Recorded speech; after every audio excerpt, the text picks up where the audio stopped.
The main reward for this event is called the Object 292. Part of me wants to laugh. Part of me wants to cry.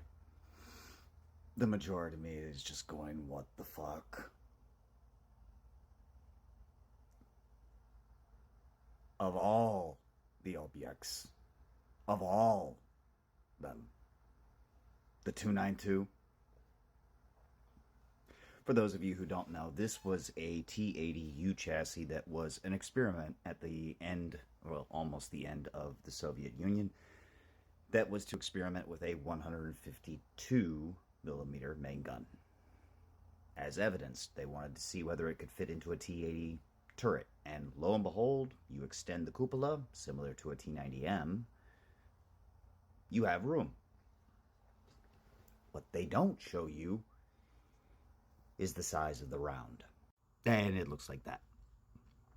The Griffel 1 and 2, Griffel 1 being the tungsten, I believe, Griffel 2 being depleted uranium. This is the actual round for the 152 millimeter in the Object 292. This is your more standard 125 millimeter sabot. Notice a difference in penetrator length? Yeah, you should. But it gets better or worse depending on how you look at it. It also has a HE frag round. Yeah, HE frag round. When we're already dealing with 3.0 F-26s that can overpressure and overmatch just about every turret top there is, they get a bigger one. Bigger. And then, of course, there's the penetration tables that indicate that, at best, the Griffel 1 could achieve a penetration of 520 millimeters versus 60 degrees of rolled homogeneous armor at 2,000 meters. That means that their line of sight penetration could feasibly achieve 1,040 millimeters of rolled homogeneous armor equivalent,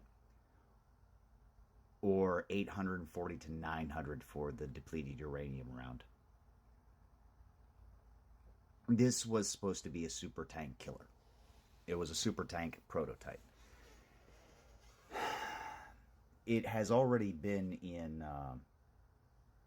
Armored Warfare, and it's already been in World of Tanks, I believe. But this is the first time that we see it here in War Thunder. I don't know exactly how folks in Armored Warfare react to it, because I left that game long ago, but I assure you that the difference in components and the difference in game styles between those two games and War Thunder is going to have an impact. I do not know if they are going to do what I have seen on some scale models of said object and put Contact 1 on the hull, because I have seen that done. And that was even practiced a few times. As far as the thermal imagers go, it would be, if they're keeping in line with, say, the actual, like, in-service stuff, that would probably be either a first or maybe a second generation, very blurry thermal imager, not a night vision sight.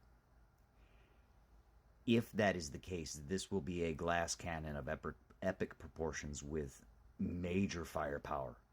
Major. And to put it in perspective, over 1,000 millimeters means that just about everything is a target. And it's a 10-second autoloader. If this thing catches you from defilade at 2,000 meters, the odds of you actually being able to destroy it in time drop immensely. This thing you want to see long before it sees you. In the meantime, we, U.S. mains, also got something, the Sheridan, or at least the prototype with the 76 millimeter, which Nicely enough, they didn't put it at like 8.0, they put it at 6.7, which, fair. It's a 76 millimeter, which is about the same as the Walker Bulldog. It does get an APFSDS, which is nice. And it's premium. So for those of you newbies who maybe are in a different lineup and you want to get you want to get an extra light tank premium for your lineup to grind out the US main line, hey, works for you, right? I don't know if this T80, or excuse me, I keep saying T80 in my head because that's what it is, but I don't know if the Object 292 is, I don't know if it's going to be a premium. They haven't, I don't think, I got to double check. I don't think they said it was a premium. I think they say it's just a backup, in which case that'll be a lot of grinding, unless of course you want to throw a little bit of money at it and just get some of the mods, which some of us will. I've done it a couple times, but yeah. And I know everybody's like, oh, the reverse speed is going to stink. It's still a 1250 horsepower or possibly even a 1500 horsepower gas turbine, folks. That's a 70 kilometer per hour, 45 ton middleweight tank with a 152 millimeter gun. That's obscene. God forbid they put bushes on the damn thing, because then you're not even going to see the damn thing if it's an obscuration. If it's behind defilade, you're not going to know it's there until it puts one in you. So yeah, I'm not saying the words because it's not true. There is, I mean, the actual win rates of Russia today is not, it's not like 60, 70% across the board. But top tier, they are still above 50%, which means they're balanced, and they are also one of the most played out of the bunch.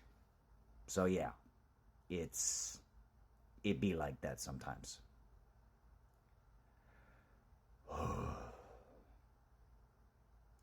I need a drink.